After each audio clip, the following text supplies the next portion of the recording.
Hello everyone, welcome और welcome back to my channel.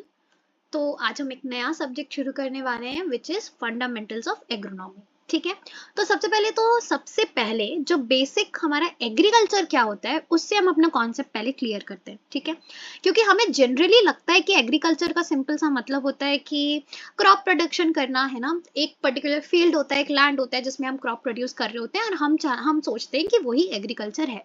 But ऐसा नहीं है। एग्रीकल्चर एक्चुअली में बहुत डाइवर्स है। ठीक है, इसके अंदर बहुत सारी चीजें इन्वॉल्व है।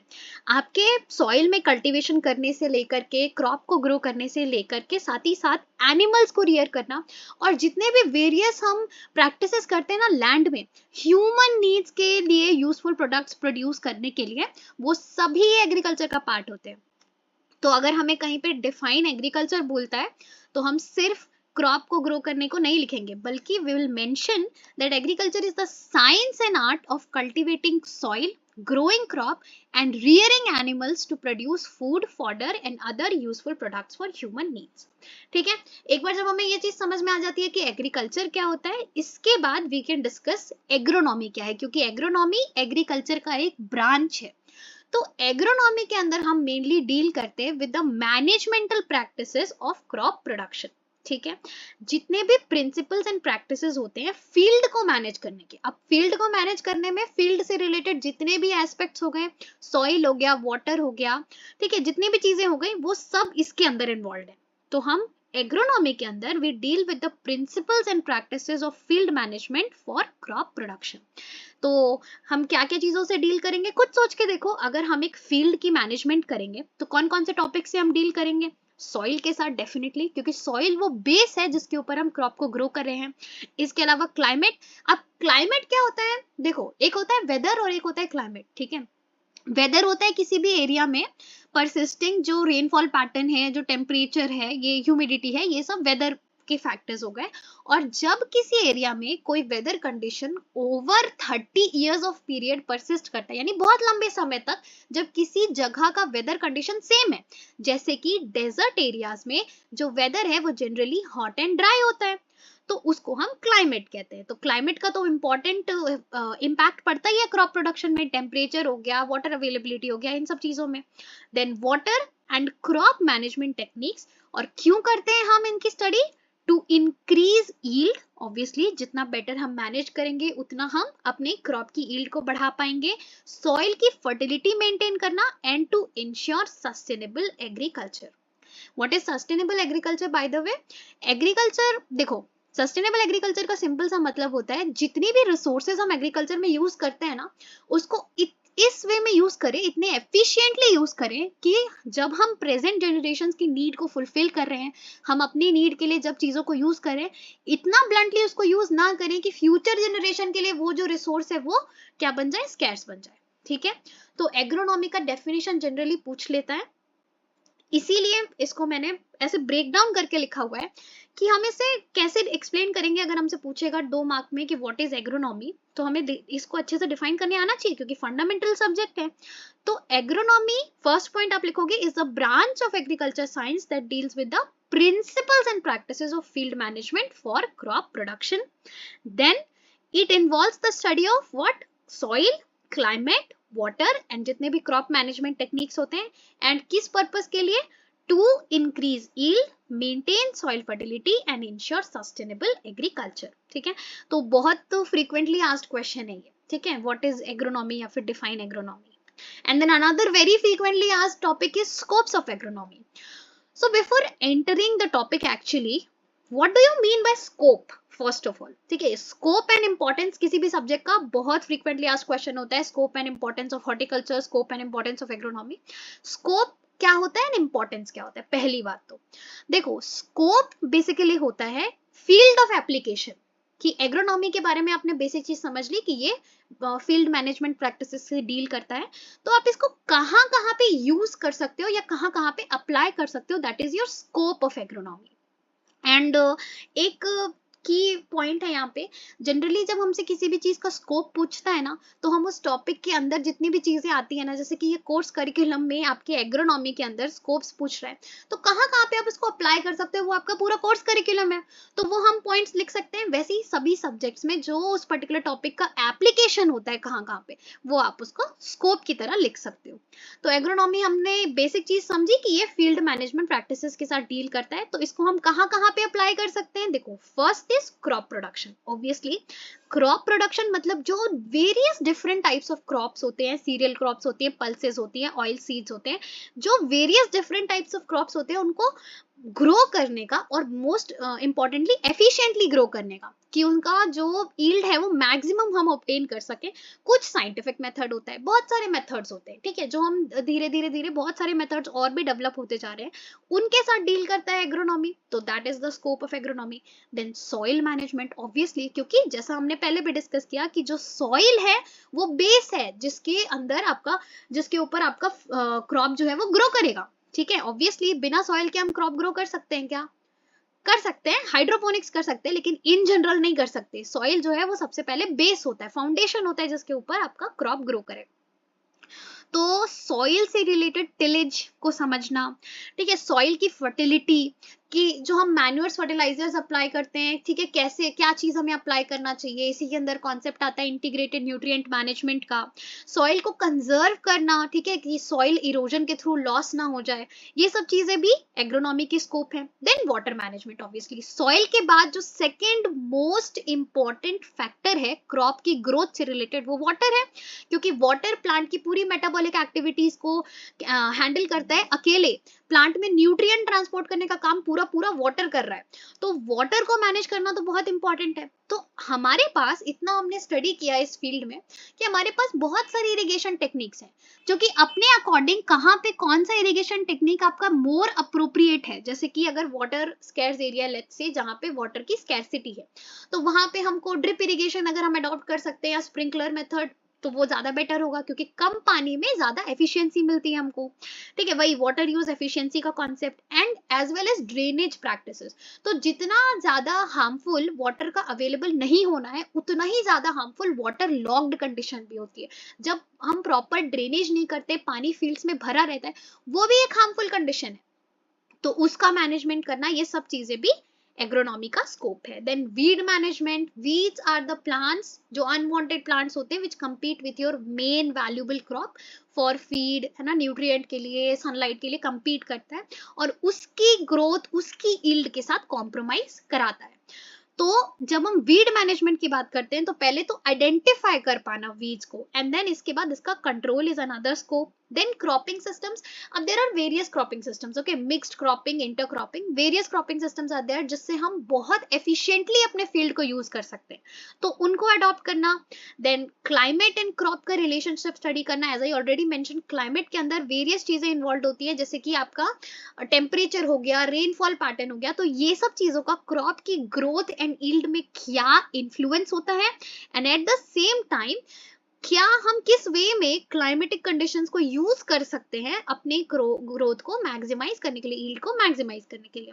देन फार्म मैकेनाइजेशन, जो टूल्स एंड इंप्लीमेंट्स यूज होते हैं, वो भी एग्रोनॉमी का एक स्कोप है। सस्टेनेबल एग्रीकल्चर, रिसोर्सेज को एफिशिएंटली यूज करना, इको फ्रेंडली प्रैक्टिसेस अडॉप्ट करना, ठीक है, seed and fertiliser technology, food security economy, ये सभी चीजें जो है ये एग्रोनॉमी के स्कोप्स के अंदर आती हैं।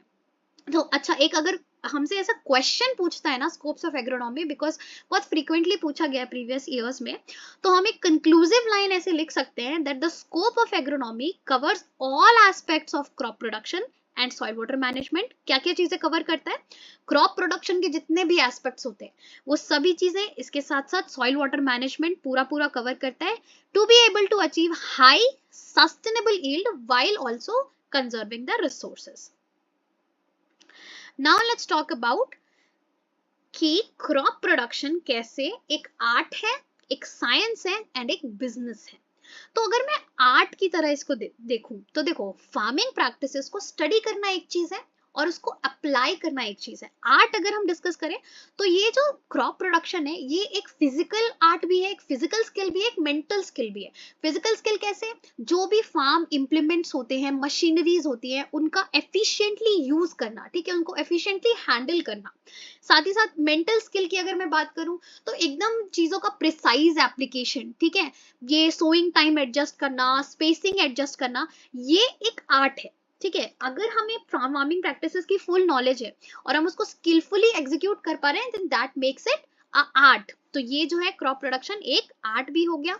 देन इसके साथ साइंस कैसे, क्योंकि फिजिक्स, केमिस्ट्री, बायोलॉजी और भी बहुत सारे वेरियस जो साइंसेस हैं, वेरियस जो सब्जेक्ट्स हैं, उसकी नॉलेज हम यहाँ पे कंबाइन करते हैं ताकि हम अपनी यील्ड एंड एफिशिएंसी को मैक्सिमाइज कर सके।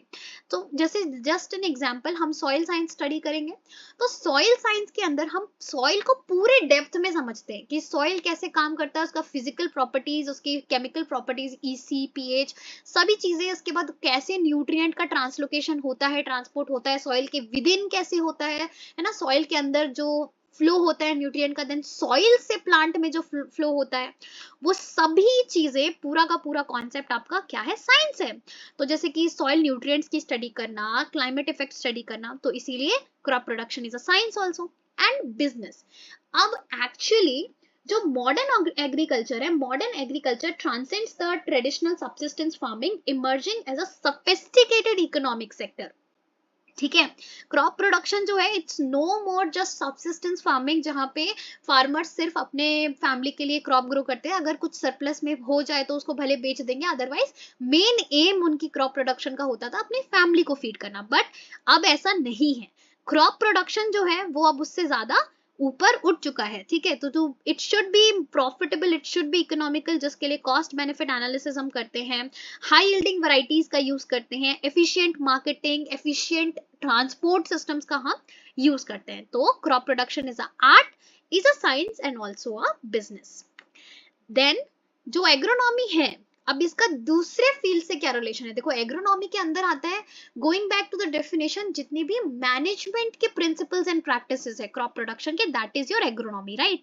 तो एग्रोनॉमी का सभी फील्ड्स के साथ रिलेशन, बहुत सारे फील्ड्स के साथ उसका रिलेशन है, because it is concerned with management, ठीक है। कैसे समझते हैं, लेट्स से फर्स्ट फील्ड अगर मैं बात करूं तो दैट इज सॉइल साइंस, ठीक है। क्योंकि सॉइल जो है वो बेस है, फाउंडेशन है, जिसके ऊपर क्रॉप ग्रो कर रहा है। तो सॉइल का स्ट्रक्चर, सॉइल की फिजिकल प्रॉपर्टीज, उसकी केमिकल प्रॉपर्टीज, उसका न्यूट्रिएंट लेवल जो है, देन उसके बाद उसकी फर्टिलिटी, प्रोडक्टिविटी, ये सभी चीजें क्रॉप के प्रोडक्शन को, क्रॉप की यील्ड को अफेक्ट करेंगी। तो जो पहला फील्ड हो गया जिससे एग्रोनॉमी का रिलेशन है, that is soil science. Then plant breeding and genetics. अभी टेक्नोलॉजी वाइज हम इतना डेवलप हो चुके हैं कि जो बहुत ज्यादा let's say drought prone area है, जहां पे ड्रॉट होने के चांसेस होते हैं, फ्लड प्रोन एरिया है, वहां पे भी हम क्रॉप प्रोडक्शन कर सकते हैं with the help of plant breeding and genetics. क्योंकि हम यूज कर सकते हैं, लेट्स से कोई ड्रॉट प्रोन एरिया है तो उसके लिए ड्रॉट रेजिस्टेंट वेराइटी हम यूज कर सकते हैं, ड्रॉट टॉलरेंट वेराइटी हम यूज कर सकते हैं, जो कि वो ड्रॉट से अफेक्ट नहीं होगा। तो या फिर disease free, disease resistant varieties का यूज करना, ये जो हम डेवलप करें, हाई यील्डिंग वेराइटीज डेवलप करें, ड्वार्फ वेराइटीज डेवलप करें, that is a part of plant breeding and genetics. Then crop की फिजियोलॉजी, जितनी भी मैनेजमेंटल प्रैक्टिसेस कर लो, जब तक हमें ये नहीं पता है कि कोई भी प्लांट कैसे अपने इन्वायरमेंट के साथ रिस्पॉन्ड करता है, रिएक्ट करता है, तब तक हम कैसे समझेंगे कि कोई मैनेजमेंट प्रैक्टिस हमने अडॉप्ट की है वो काम आ रही है कि नहीं आ रही है। तो उसके लिए क्रॉप फिजियोलॉजी इंपॉर्टेंट है, क्रॉप की फिजियोलॉजी समझना कि प्लांट कैसे ग्रो करता है, एनवायरनमेंट के साथ कैसे रिस्पॉन्ड करता है। Then plant pathology is basically your plant diseases के साथ डील करना, उसका कॉज, उसका कंट्रोल, उसका मैनेजमेंट, है ना, डिजीजेस के साथ डील करना, दैट इज ऑल्सो एग्रोनॉमी से रिलेटेड, बिकॉज एग्रोनॉमी के अंदर we are talking about the managemental practices, right. हमें चाहिए कि हम यील्ड को मैक्सिमाइज करें while at the same time resources को कंजर्व करते हुए। तो यील्ड को मैक्सिमाइज कैसे करेंगे, अगर वो ऑलरेडी प्लांट डिजीजेस की वजह से अगर यील्ड में अफेक्ट पड़ रहा है तो that is one thing. Then insect pest की स्टडी करना, that is your entomology. Fruit vegetable science individually जब हम स्टडी करते हैं, that is horticulture, that is another field. then agrometeorology that deals with your weather and climate, okay, and agriculture engineering which provides us with the tools, machineries and systems जो कि ease provide करता है agricultural practices को carry out करने में, ठीक है. Now we will talk about, so that was basically the relation of agronomy with all of the different disciplines and also बहुत सारे और भी fields हैं जिसके साथ agronomy का relation है, लेकिन इतने fields हमें ध्यान में रखने हैं. Now let's talk about field crops की classification. So one previous year I have seen a question asking कि what is field crop, तो वो एक डेफिनेशन. फील्ड क्रॉप होता क्या है, सिंपल जो इसका टर्म है ना वही इसका मीनिंग है. जब हम एक फील्ड में, एक ओपन फील्ड में लार्ज स्केल में कोई क्रॉप को कल्टीवेट करते हैं, प्राइमरीली अब उसका जो रीजन है वो कोई भी कमर्शियल रीजन हो सकता है, लेट्स से फूड के लिए कर रहे हो या फिर फाइबर के लिए, ऑयल के लिए, फॉडर के लिए, whatever, then that is your field crop, ठीक है. लार्ज स्केल में ओपन फील्ड में जब हम क्रॉप्स को कल्टीवेट करते हैं that becomes your field crops. अब इसकी क्लासिफिकेशन अपने आप में एक बहुत वास्ट टॉपिक हो सकता है, लेकिन इतना फ्रीक्वेंटली आस्क्ड और इंपॉर्टेंट नहीं है, तो हम लोग इसको बहुत ज्यादा डेप्थ में डिस्कस नहीं करेंगे. लेट्स से सबसे पहले हम बात करते हैं क्लासिफिकेशन की. देखो, क्योंकि फील्ड क्रॉप्स इतने सारे, क्राइटेरिया ऑफ क्लासिफिकेशंस भी बहुत सारे हैं. लाइफ साइकिल के बेसिस पे अगर हम देखें तो एनुअल हो सकता है, बाइनियल हो सकता है, पेरिनियल हो सकता है. एनुअल का मतलब जिसका लाइफ साइकिल एक सीजन का होता है, ठीक है. बाइनियल मतलब जिसका लाइफ साइकिल 2 सीजन का होता है, जिसमें पहले सीजन में इसका वेजिटेटिव ग्रोथ होगा, दूसरे में रिप्रोडक्टिव ग्रोथ होगा. पेरिनियल जिसमें आ जाता है आपका नेपियर ग्रास, ठीक है, वो आपका मोर देन 2 सीजन रिक्वायर्ड होता है इसके लाइफ साइकिल को कंप्लीट करने के लिए. तो एनुअल में एग्जांपल में आपका जितने भी आपके सीरियल क्रॉप्स होते हैं ना, व्हीट, राइस, मेज, ये सब एनुअल होती हैं. देन बाइनियल में आ जाएगा आपका बीटरूट एंड पेरिनियल में नेपियर ग्रास. देन सीजन के बेसिस पे rainy season, winter season, summer season, kharif, rabi and जायद. खरीफ क्रॉप्स क्या होते हैं, जिनको रेनी सीजन में हम ग्रो करते हैं, रबी क्रॉप्स जिनको हम विंटर सीजन में ग्रो करते हैं, एंड जायद जो समर सीजन वाले क्रॉप होते हैं आपके, जैसे कि मूंग दाल, ठीक है, ग्रीन ग्राम, काउपी, क्यूकुरबिट्स जो होते हैं उनको आप जायद में क्रॉप ग्रो कर सकते हो. Then botanical classification is on the basis of family. तो Poaceae family, cereals, millets, grasses, ठीक है. Fabaceae family, pulses, legumes, fodders. Cruciferae family, rapeseed, mustard. Compositae family, sunflower, niger. इसके अलावा मालवेसी फैमिली, कॉटन, है ना. Euphorbiaceae family, castor. ये सब क्या है, बॉटनिकल क्लासिफिकेशन हो गई. मेन इंपॉर्टेंट क्लासिफिकेशन है एग्रोनॉमिक क्लासिफिकेशन, जिससे क्वेश्चन भी पूछता है और जो एक्चुअली में समझना भी इंपॉर्टेंट है, ठीक है. एग्रोनॉमिक क्लासिफिकेशन का मतलब है कि किस पर्पस के लिए हम क्रॉप को ग्रो करें. जैसे कि सीरियल क्रॉप्स जो होती हैं वो आपकी रिच इन कार्बोहाइड्रेट वाली क्रॉप्स होते हैं, ठीक है. तो इनको हम ग्रेन ऑब्टेन करने के लिए ग्रो करते हैं, जैसे आपका राइस हो गया, व्हीट हो गया, सोरघम हो गया, बार्ली हो गया, ये सब आपकी सीरियल क्रॉप्स होती हैं. Pulses crop generally protein rich होते हैं, तो इनको हम बेसिकली ग्रो करते हैं, जो है हमारा दलहनी फसल होते हैं जिसको हम कहते हैं. तो ये जैसे पिजन पी हो गया, चिकपी हो गया, these are rich in protein, first point. Second is कि ये बेसिकली नाइट्रोजन फिक्सेशन भी करता है, to it improve soil fertility also, ठीक है. देन ऑयल सीड क्रॉप जिसको हम एडिबल, नॉन एडिबल ऑयल के लिए ग्रो करते हैं, जिसमें सेसमी आ जाएगा, मस्टर्ड आ जाएगा, सोयाबीन आ जाएगा, ठीक है, बहुत सारे, सनफ्लावर हो गया. Then fibre crop, industrial fibre, textile के लिए, यानी कि कपड़े बनाने के लिए, फाइबर बनाने के लिए, तो इसके अंदर आ जाएगा आपका कॉटन, जूट, ये सब चीजें, ठीक है. शुगर एंड स्टार्च के लिए, अल्कोहल बनाने के लिए, जिसमें आपका बीट रूट आ जाएगा, शुगर केन आ जाएगा. देन पोटैटो आ जाएगा स्टार्च ऑब्टेन करने के लिए. Then forage and fodder crop, जो कि एनिमल फीड ऑब्टेन करने के लिए जो हम बनाते हैं, ग्रो करते हैं, that is your forage and fodder crops. And then finally spices and condiments crop हो जाते हैं आपके. तो this is basically the agronomic classification, किस पर्पस के लिए हम क्रॉप को ग्रो करते हैं. इसके अंदर सीरियल क्रॉप्स आ जाते हैं, पल्स क्रॉप्स आ जाते हैं, ऑयल सीड क्रॉप्स आ जाते हैं, फाइबर क्रॉप्स आ जाते हैं, sugar and starch, and forage, fodder, spices and condiments, ठीक है. अब हमने लेक्चर के शुरुआत में डिस्कस किया द स्कोप्स ऑफ एग्रोनॉमी, जिसके अंदर बेसिकली मैंने समझा दिया कि हम field of application of agronomy हमने डिस्कस कर ली. अब बात करते हैं एग्रोनॉमी की इंपॉर्टेंस की, एक्चुअली कि एग्रोनॉमी क्यों जरूरी है, जो मैनेजमेंटल प्रैक्टिसेस हम करते हैं वो क्यों जरूरी है. तो किसी भी चीज की इंपॉर्टेंस को समझना हो तो इमेजिन करो सिनेरियो जहां पे वो चीज प्रेजेंट ना हो. तो लेट्स से कि हम मैनेजमेंटल प्रैक्टिसेस नहीं करते हैं, वाटर मैनेजमेंट नहीं करते, सॉइल मैनेजमेंट नहीं करते, सॉइल वेदर रिलेशन को नहीं पढ़ते, तो क्या चीजें होती. देखो, सबसे पहले तो एफिशिएंट यूज ऑफ रिसोर्सेज। जब हम इन रिसोर्सेज को डेप्थ में स्टडी करेंगे तभी तो हम उसका एफिशिएंटली यूज कर पाएंगे। तो एग्रोनॉमी के अंदर हम वो चीज करते हैं, ठीक है, रिसोर्सेज को समझते हैं तो इससे हम उसका एफिशिएंट यूज कर पाते हैं। देन मैनेजमेंट करने से किसी भी चीज की एफिशिएंसी बढ़ती है, तो क्रॉप प्रोडक्शन बढ़ती है, क्रॉप की प्रोडक्टिविटी बढ़ती है। Then at the same time agronomy का एक बहुत इंपॉर्टेंट फंडा है, क्योंकि हम इसको डेफिनेशन में भी डिस्कस करते हैं, एग्रोनॉमी का बहुत इंपॉर्टेंट पार्ट है सस्टेनेबल एग्रीकल्चर प्रमोट करना, यानी कि मैनेजमेंट करना, बट इस तरीके से मैनेजमेंट करना कि रिसोर्सेज को हम एफिशिएंटली यूज कर रहे हैं, उसको एक्सप्लॉइट या ओवर एक्सप्लॉइट नहीं कर रहे हैं। तो सॉइल की फर्टिलिटी मेंटेन करना, ठीक है, weed disease pest management agronomy का इंपॉर्टेंस है, सस्टेनेबल एग्रीकल्चर जो मैंने बोला। Then improving the input output ratio, ठीक है, यानी कि इकोनॉमिक बेनिफिट भी होगा। हम अगर अच्छे से समझेंगे पूरे एग्रोनॉमिक प्रिंसिपल्स को, जो मैनेजमेंट के प्रिंसिपल्स हैं, तो हम इनपुट आउटपुट रेशियो को इंप्रूव कर पाएंगे। Then adapting farming to climate, जैसा मैंने बोला क्लाइमेट और क्रॉप का रिलेशन अगर हम स्टडी करेंगे तो उससे हम अपने क्रॉप को, उसका सोइंग टाइम, ठीक है, स्पेसिंग, ये सब इस वे में डेवलप कर सकते हैं मैनेजमेंटल प्रैक्टिसेस के बेसिस पे, कि जिससे कि हम क्लाइमेट को अपने बेनिफिट में यूज कर सके, ठीक है, क्योंकि क्लाइमेट को हम चेंज नहीं कर सकते, लेकिन हम अपने फार्मिंग प्रैक्टिसेस को इस वे में अडॉप्ट जरूर कर सकते हैं कि वो हमारे लिए बेनिफिशियल हो जाए। एंड ऑल्सो ऑब्वियसली क्योंकि इससे इन प्रोडक्टिविटी बढ़ेगी, प्रोडक्शन बढ़ेगी, सॉइल फर्टिलिटी बढ़ेगा, तो ओवरऑल जो नेशनल फूड सिक्योरिटी है उस पर ये सपोर्ट तो करेगा ही। देन आपका आज का लास्ट टॉपिक है इकोलॉजी एंड इकोसिस्टम, ठीक है। तो देखो इकोलॉजी और इकोसिस्टम दोनों सेम चीज है, कंफ्यूज नहीं होना, क्योंकि इकोलॉजी और इकोसिस्टम में एक ही अंतर है, इकोलॉजी ब्रांच है बायोलॉजी का, जिसके अंदर आप इन इकोसिस्टम को एक्चुअली स्टडी करोगे। इकोसिस्टम एक्चुअली में लिविंग यूनिट है, ठीक है। इकोसिस्टम इज बेसिकली एक लिविंग यूनिट, एक फंक्शनल यूनिट है जहां पे लिविंग ऑर्गेनिजम्स आपस में इंटरैक्ट करते हैं एंड साथ ही साथ अपने नॉन लिविंग कंपोनेंट्स जो एनवायरनमेंट में प्रेजेंट है उनके साथ इंटरैक्ट करते हैं। और जहां पे बायोलॉजी की जिस ब्रांच में आप इसकी स्टडी करते हो दैट इज योर इकोलॉजी, ठीक है। तो बस इतना ही बेसिक डिफरेंस है इकोसिस्टम एंड इकोलॉजी में। इकोसिस्टम वो फंक्शनल यूनिट है जहां पे ये चीज हो रही है, ये इंटरेक्शन हो रहा है among the living organisms and between the living organism and non-living organism, and biology का वो branch where you are studying this interaction is ecology.